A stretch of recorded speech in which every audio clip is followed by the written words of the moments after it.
என்ன என் மீது உனக்கு என்ன கோபம்? ஆண்டவா, என்ன இன்றைக்கு நீங்கள் எங்கே சென்றீர்கள்? படியிலக்கு போனவன தான் தெரியுமே, சொல்லிட்டு தான் போனேன். அப்படி என்றால் இந்த உலகத்தில் உள்ள எல்லா உயிர்களுக்கும் நாங்கள் படி வந்தீர்களா? சந்தேக ஆரம்பிச்சு உனக்கு. அம்மா, எல்லா மக்களுக்கும் படியிலிருந்து வந்து விட்டேன். மகிழ்ச்சி. அப்படி என்றால் இறைவா, நீங்கள் படியிலக்க சென்ற நேரத்திலிருந்து இந்நேரம் வரை என்னிடத்தில் இருந்த சிற்றெரும்பு பற்றியாக இருக்கிற சுவாமி. பார்வதி, இருக்கவே முடியாது. இருக்கென்று நான் சொல்லுகின்றேன் இறைவா. எடுத்து வெளிவிட பார்க்கலாம். யாரும் இப்ப எடுத்து வெளியே விட போறேன். சிமிழ் கூட்டுக்குள்ள இருக்கக்கூடிய எறும்பு நீங்க பார்க்க தான் போறீங்க. என் அம்மா சிமிழ் கூட்டை அரவெடுத்து திருக்காணி முட்டவெடுத்து 2 சிற்றம்பு எடுத்து இலையில் விடுகின்றார்கள். சரி, அந்த 2 சிற்றம்பு எப்படி இருக்கின்றது? எப்படி இருக்கின்றது? சிற்றெரும்பு வாய்ந்த நீலே வாய்ந்த நீலே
சரி, பார்வதி, ஆண்டவா, சிற்றெரும்புக்கு படியாக்கவில்லை என்று சொன்னாயே. சரி, சிற்றெரும்பி வாயில் பார்த்தாயா? எம்பெருமானே, அறியாமல் செய்த குற்றத்தை அரணாரி பொறுக்க வேண்டும், தெரியாமல் செய்த குற்றத்தை சிவனாதா பொறுக்க வேண்டும் சுவாமி. செப்புக்குள்ளே இருந்தாலும் சிவனறியா மாயமில்லை, அறைக்குள்ளே இருந்தாலும் அரணறியா மாயமில்லை. சரி, என்னையே பரிசோதனை செய்தபடியினால் அம்மா, என்னை பிரியும் நேரம் வந்து விட்டது பார்வதி. ஆண்டவா, அப்படிப்பட்ட ஒரு நிலையை மறுபடியும் எனக்கு நீங்கள் ஏற்படுத்தினார்கள் சுவாமி. மாற்றவே இல்லை. சரி, நக்கராஜனுக்கு நீ மகளாக வளர்ந்து வருவாய்.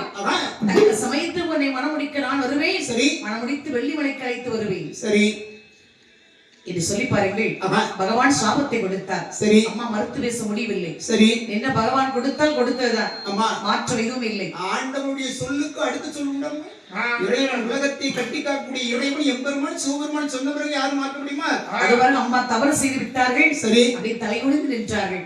பாருங்கள், மகாதேவன் சரி அம்பை பார்வதி குழந்தையாக படைத்தார். சரி, படைத்து பாருங்கள். அம்மா, தக்கராஜன் கானகத்தை தவம் செய்து கொண்டிருக்கின்றார். சரி, அந்த பகுதியில் வந்து அம்மா பார்வதி அம்மனை அம்மா அப்படி குழந்தையாகவே இடத்தி விட்டு சென்றார். சரி, அப்படி அம்மா வாருங்கள். சரியா? தக்கன் கண்பிடித்து பார்க்க வேண்டும். சரி, அவன் கண்பிடித்து பார்க்கணும். குழந்தை சத்தம் கேட்ட மட்டுமே கண்பிடித்து பார்ப்பார். அப்படியே அம்மா அடித்த குழந்தைகள் கூச்சலிட்டு எழுதார்கள். சரி, கண்பிடித்து பார்த்தார். சரியா? அப்படி எட்டி பார்க்கும்போது பாருங்க, அம்மா, அங்கே அழகான பெண் குழந்தை கண்ணில் கண்டார். ரூபா ரூபா ரூபா ரூபா ரூபா ரூபா. ஆமா, குழந்தை குவா குவாந்தாலும் உங்க வீட்டு கோழி குஞ்சு கோவன்னு சத்தம் போடுது. அது என்ன ரூபா ரூபான்னு சத்தம் போட்டு இருக்கு? பிறக்க பிள்ளைகள் எல்லாம் அப்படிதான் சத்தம் போடுது. ஏன் அப்படி? காரணம் நீங்க தானே. இடத்துல காரணம் நாங்க தான். எல்லாமே அடித்தளம் நீங்க தானம்மா. அடித்தளம் நாங்க தான். அந்த காலங்கள்ல வீட்டுல நினைச்சுவாங்க நலமாக பிள்ளையை பெற்றெடுப்பார்கள். இப்ப எல்லாம் மருத்துவமனையில் பெற்றெடுக்கிறாங்க. நலத்தோடு நலம் இல்லாமலும் சிக்கல்ல பெற்றெடுக்கிறாங்க. சரி, அப்போ ஒரு அம்மா ஒரு குழந்தைய பெற்றெடுத்தாங்கன்னா நினைச்சுவாங்க தெரிஞ்சவங்க உறவுக்காரங்கெல்லாம் அந்த பிள்ளையும் அம்மாவையும் பார்க்க போவாங்க. ஆமா, பார்க்க போறவங்க என்ன செய்யணும், அந்த பிள்ளையை பெற்ற அம்மாவுக்கு ஒரு ஆர்லிஸ், ஒரு போனிட்டா, ஒரு காம்பன், ஒரு போஸ்டர் அப்படியே வாங்கி கொடுத்தோம் பாரு. கொடுக்கணும். நான் தான் எங்கேயுமே எதுவுமே வாங்கி போறது இல்லைங்க. தெரியுமா? நீ பணத்தை செலவே பண்ண மாட்டீங்க. அவசியமே கிடையாது. அப்ப கஞ்சனைகள்ல எப்படி ஒரு கஞ்சன். அதே சமயத்துல இந்த பிறந்திருக்கிற குழந்தைக்கு அம்மா உள்ள பிறந்திருக்கிற குழந்தைக்கு ஒரு துணி, ஒரு பவுடர், ஒரு சுண்ணாம்பு டப்பா, ஒரு சீப்பு, ஆமா ஒரு சீப்பு, ஒரு வளவை கட்டி, ஒரு பொட்டு, இப்படி ஏதாவது வாங்கிட்டு போகணும். ஒண்ணுமே வாங்கிட்டு போகாம கையை வீசி நேரே போயிடுறது மருத்துவமனைக்கு. அங்க போய் அம்மா பிள்ளைன்னு பார்க்கணும். பார்த்தாச்சு, மாய முடிட்டு பேச மாதிரி தானே வரமாட்டாங்க. இருக்கிற பிள்ளைய பாருங்க, அம்மா பக்கத்துல கிடத்திருப்பாங்க. போயிருக்க ஒண்ணுமே வாங்கிட்டு வர மாட்டாங்க. ஒரு 100 ரூபாய் எடுக்கிறது. 100 ரூபாய் எடுத்து இப்படி சுருட்டி வச்சுட்டு அந்த பிள்ளைகிட்ட போய், அம்மா சிட்டி வந்தனா அவசரத்துல ஒண்ணு வேகமா நாங்க 100 ரூபாய் வச்சு அப்படிங்கிறது. சரி. சித்தியும் தெரியுமா, அத்தனும் தெரியுமா, பிறந்த குழந்தைக்கு அது மூணு கண்ணியும் இருக்காது, மூணு கையும் இருக்காது, பேசாம படுத்திருக்கும். ஆமா. அம்மா இந்த குழந்தைய பெற்ற அம்மா இருக்கு பத்தியா, அவங்களுக்கு இந்த குழந்தைய பெற்றதுனால சரி உடம்பு வலி, கையா சீக்க முடியாது, காலம் சீக்க முடியாது, தேவனா சீக்க முடியாது. ஆனா வாய் மட்டும் சும்மா இருக்கு. என்ன சொல்லுவாங்க? என் தங்கம், என் செல்ல சித்தி தர்ற வாங்கிக்கோமா, அது சித்தியும் தெரியாது. இன்னும் போயிருக்கிற அம்மா என்ன சொல்ல தெரியுமா, அந்த 100 ரூபாய் எடுத்து பிள்ளைகளுடைய கையை அப்படி விரல நிமிப்பாங்க. ஏன்னா மூடிதான் வச்சிருக்கோம், அப்படி நிமித்து அந்த ரூபாய் அப்படி உள்ள கொடுத்த உடனே பிள்ளைங்க கையை மூடிட்டு தான் இருக்கும். உடனே மறுபடியும் மூடிக்கணும். பிள்ளைக்கு ஒரு பொண்ணு நல்லா தெரியதான் செய்யுது. சரி, அதனால நீங்க இப்படி ரூபாயை கொடுக்கறதுனால இப்ப உங்க ஒண்ணு மாதிரி பெண் குழந்தைக்கு பிறந்தா ரூபாய் முதல்ல சத்தம் போடும். ஒரே பேர் ஆண் குழந்தை பிறந்தா கோட்டுன்னு சத்தம் போடுது. கோட்ரு ஊருகான்னு சத்தம் போடும். காரணம் நீங்க தானம்மா. டேய், நாங்க கோட்டுன்னு சத்தம் போடுறது காரணம் நீங்க தானே. எதுக்கு? அதுக்கு நான் காரணம். நீங்க தான் காரணம். எதுக்கு? ஒழுங்கா பிள்ளை பிறந்த நிலையில இருந்து நீங்க தாய் என்பதை கொடுத்து வளர்த்தா சரி. நீ அம்மா கோட்டை கடைக்கு போக போறா, நீங்க பிறந்த உடனே குட்டிப்பான் பாட்டெல்லாம் நீங்க பால் கொடுக்குறீங்க. சொல்ல பிள்ளைங்க எல்லாம் 3 வயசு 4 வயசு வரை குடிக்கு. அப்ப 3 வயது வரை குடிக்கும் போது பாரு அந்த பிள்ளைக்கு நல்ல நினைவு இருக்கும். ஆமா. அப்ப ஒரு 10 வயசு 12 வயசு படிக்கும் போது 8வது வகுப்பு அல்லது 10வது வகுப்பு படிக்கும் போது அப்படியே சாலை ஓரத்துல போகும்போது அங்க டாஸ்மார்க்ல பாட்டுல பார்த்து வர ஞாபகம் வருது. அம்மா 3 வயசு வரை குட்டியில பால் கொடுத்தாங்க. இப்ப ஏன் தெரியல, இந்த குட்டியை குடிச்சு பார்க்கலாமே. உலகத்துல உள்ள ஆண்கள் அத்தனை பேர் குடிக்காரனாங்க. நீங்க நம்ம காரணம். இதெல்லாம் அநியாயம் இல்ல? அநியாய பாவிகளா? எல்லாம் நாங்க தான் காரணம். ஆண்கள் குடிக்கிறதுக்கே பெண்கள் தான் காரணம். கல்யாணத்துக்கு பிறகுதான் குடிக்கிறோம், அதுக்கு முந்தி குடிச்சதே இல்லையா? நாங்க சுத்தமா இருக்கோம். என்ன பொண்ணு பார்க்க ஆரம்பிச்சா கொஞ்ச நாளைக்கு நடிக்கிறது. சரி. அப்படியே நல்ல வேஷம் போட்டுட்டு அலையிறது. சரி. பொண்ணு கட்டி ஒரு புள்ள பிறந்தா போதும். சரி.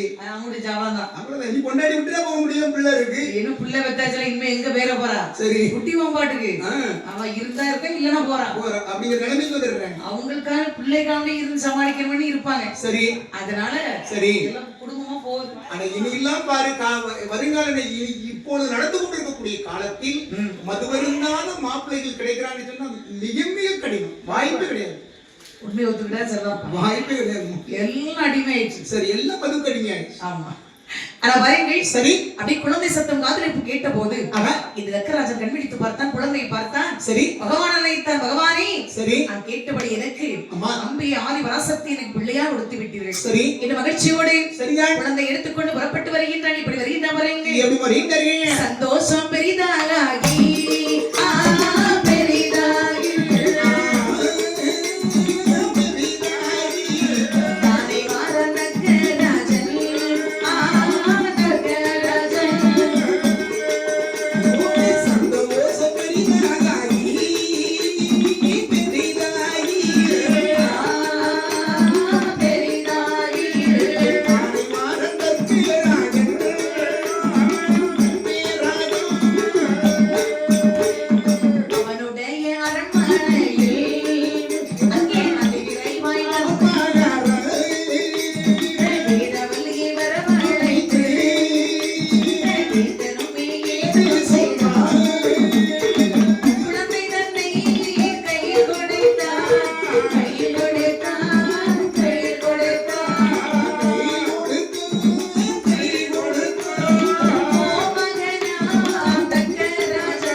இப்ப இதுவரை கவனிக்கலையா? போ தூண்டுறதுக்கு மாமாவார் மறைச்சிட்டு இருக்காங்களோ அதெல்லாம் தெரியல. அது கொஞ்ச நாளைக்கு அப்படிதான்ப்பா. அது இல்ல, சின்ன பிள்ளை தானே. அது 2 வயசு இருக்குமா?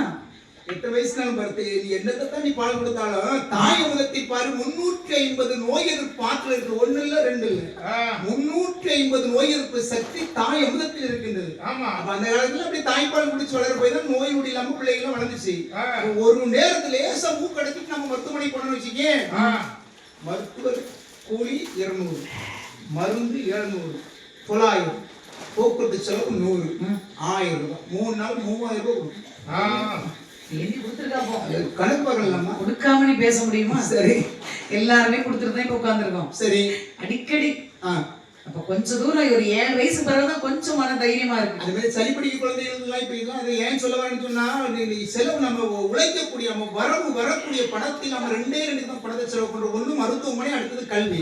ஆமா. அப்ப இந்த சளிக்கெல்லாம் பாரு அந்த காலங்கள்லாம் நினைச்சுவாங்க, சின்ன சின்ன பிள்ளைங்களாம் நினைச்சுவாங்க, நல்லா வெத்தலை சாரி துளசி இதெல்லாம் சேர்த்து எடுத்து சாறு எடுத்து ஒரு செங்கு அப்படி வாய்க்குள்ள ஊத்தி அந்த சளி அப்படி விரல கொடுத்து எடுத்துருவாங்க. இதே மாதிரி மாதத்துக்கு 2 முறை கொடுத்தா சளி வர 10 ரூபாய் செலவு கிடையாது. அப்படிலாம் எடுத்த காலம் உண்டு. உண்டுல்ல? அப்ப 1 ரூபாய் வெத்தலை வீட்டு முன்னால இருக்கக்கூடிய துளசி செடியோட போகக்கூடிய சளியே 3000 செலவு பண்ணி யோசிக்குமா? அது ஒரு செல்ஃப் உள்ள சிறப்பா தான் இருக்கு.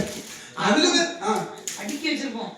சளி வந்தா உடனே காய்ச்சல் ஒரு சிறப்பு, அடுத்த ஒரு வந்து நேரம் எத்தனை கொடுத்தோம். அதோட இன்னொரு சிக்கல் இருக்கு. என்ன? சளிக்கு கொடுக்குற சிறப்பு காய்ச்சல் சிறப்பு மாத்தி கொடுத்து அப்படின்னு நிறைய சிக்கல் நடந்திருக்கு. நடக்கலையா? எனக்கு இப்போ நான் காலத்துல அந்த மருந்து கொடுத்தாதான் கேக்குது. சரி, நீ சொன்ன மாதிரி நீங்க அப்படி நினைச்சிருக்கீங்கம்மா.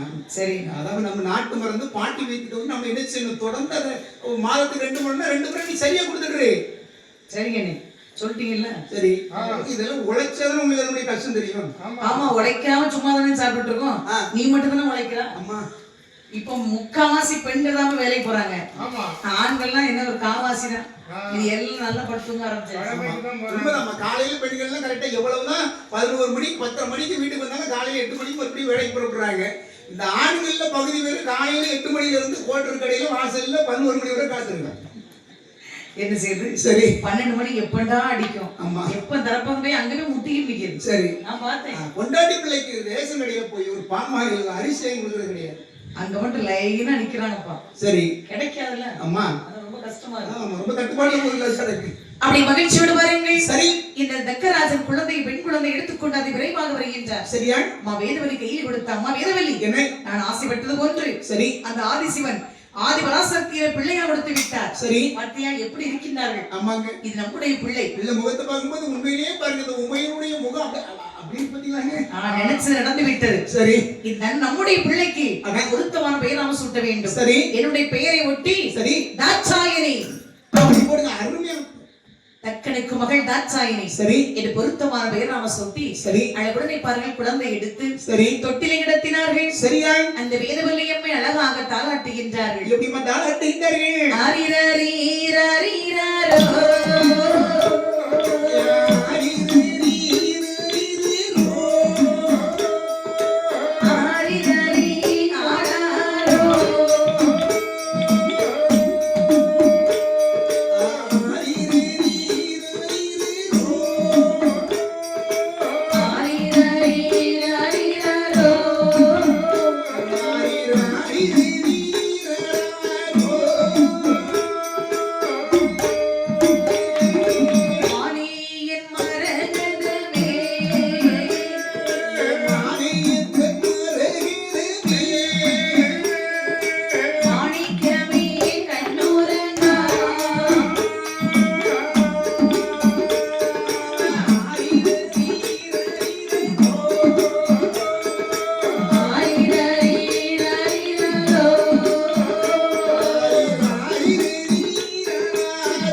அம்மா அது நடக்குமா? நடக்காத. இவன் பெண்கள் தாளாட்டு பாடுறதுமா பிள்ளையை தூங்கும், ஆண்கள் பாடுற தூங்காது. அப்படி பெண்களுடைய குரலுக்கும் ஆண்களுடைய குரலுக்கும் ரொம்ப வேறுபாடு இருக்கு. எப்படி? இப்ப தங்கச்சி நீ பாட்டு பாருன்னா பெண்களுடைய குரல் இனிமையானமா இருக்கும், ஆண்களுடைய குரல் வந்து கொஞ்சம் கனமா இருக்கும். அப்ப பெண்களுடைய குரல் இனிமையா இருக்கும். இப்ப கொஞ்சம் நேரத்துக்கு தாளாட்டு பாட்டு பாடுறது அழகா அரிரேரி அரிரேரோ ராரிரேரி ராராரோ அழகா கேக்குது. அப்ப ஆண்கள் பாரு அப்படி தெரியுமா? எப்படி இருக்கும்? ஒரு எடுத்துக்காட்டு பாரு, ஒரு 12 மணிக்கு புருஷன் 1 மணிக்கு வேலைக்கு போயிட்டு வர்றாங்க புருஷன். அம்மா வீட்டுல சமையல் அறையில வேலைக்கு பண்ணிட்டு இருப்பாங்க. சரி. அப்ப மிதி வண்டி அப்படி நிப்பாட்டிட்டு அப்படி வீட்டுக்குள்ள காலத்துக்கு வச்ச உடனே அங்க வீட்டுல சமையலறையில வேலை செய்ய பார்ப்பாங்க. சரி சமையல் வேலை செஞ்சுட்டு இருக்க, இப்போ வாரியா கொடுத்த வாங்கிட்டு அப்படின்னு சொல்லி சரி பேசாம படுக்கறையில போய் அப்படி மின்விசிறியை போட்டு அப்படி காலுக்கு மேல கால் போட்டு இப்படி படுத்துப்பாரு. இந்த அம்மா நினைச்சுவாங்க பிள்ளைங்க சின்ன பிள்ளைங்க பக்கத்துல தொட்டில கட்டில் பக்கத்துல தொட்டில கிடச்சிருப்பாங்க. அப்படி வேலை செய்யும் போது அப்படியே அந்த வேர்வை அப்படியே காயம் மாதிரி அப்படி படுத்துட்டு பத்தி அந்த பிள்ளைக்கு பொறுத்தது அழுகும். பிள்ளை அழுத உடனே இந்த குரல் ஓசி பாரு அம்மா காதலே கேட்போம். அம்மா பிள்ளை அழுத தாங்கிட மாட்டாங்க, அப்ப தாங்கிடுவாரு. அப்ப அந்த குரல் ஓசி கேட்ட உடனே இப்படி எட்டி பார்ப்பாங்க பிள்ளைய. பிள்ளை தொட்டில அழுதுட்டு இருக்கும், புருஷன் இப்படி காலுக்கு மேல கால் போட்டு படுத்துருப்பாரு. புருஷனை பார்த்த உடனே இந்த அம்மா என்ன சொல்லணும் தெரியுமா? என்ன சொல்லணும்? எப்ப நீங்க வேலைக்கு வந்தீங்க? இப்பதான் வந்தீங்களோ? ஐயோ நீங்க வந்ததை கூட நான் பார்க்கலையே. ஐயோ எனக்கு 10 நிமிஷத்துல சோறாக்கிருவேன். அந்த பிள்ளை அழுது பாருங்க, லேசா தொட்டில ஆட்டி விடுங்க, லேசா ஆட்டி விடுங்க அப்படி சொல்லணும். அப்ப எங்க எங்க எங்க கேக்குறாங்க அப்படி எங்க எங்கன்னு 3 நேரம் நீ எங்க போட்டேன்னு வச்சுக்க. சரி. இந்த எங்க எங்கன்னு சொல்றதுல எங்க அப்படியே எதிர்த்து பிள்ளைய ஆட்டி விட்டுருவாரு. ஆனா பிள்ளை அழுறதை எட்டி பார்த்த உடனே புருஷன் கட்டில படுத்துக்கிறத பார்த்த உடனே இந்த அம்மா நினைச்சுவாங்க அப்படி கோவம் வரும். படியிருவ சொப்புக்கு முன்னாடி போயிடுறாங்க. ஆமா வந்துட்டியா நீ? பிள்ளை அழுது காலை கேட்கணும் செத்தவங்க படுத்திருக்கான். ஆமா ஊர்ல வளர்ந்த இவன் தான் வெட்டி முடிச்சு வந்திருக்கான், வெட்டி பையன். இந்த பிள்ளைய தூங்க வைக்கண்டாமா? தூங்குவாங்க. என் தங்கச்சி அழகா சொல்ற பத்தி அவன் புருஷனை எப்படி பேசணும் அப்படி சொல்றான். கோவம் வரல. அப்ப கோவத்துல என்னெல்லாம் வாயில வருதோ எல்லாம் பேசி பேசுவாங்க பாருங்க. என் நிலைமை என்ன இப்போ தெரியுமா? வேலைக்கு வந்து உடம்பு வலி வேற, கொண்டாடி வேற இந்த சிவகாசி பட்டாசு வெடிச்சுமே வெடித்து வர பாருங்க. இந்த கொடுமை தாங்க முடியாம எந்திரிச்சு உட்கார்ந்துட்டு தாராட்டுவார்.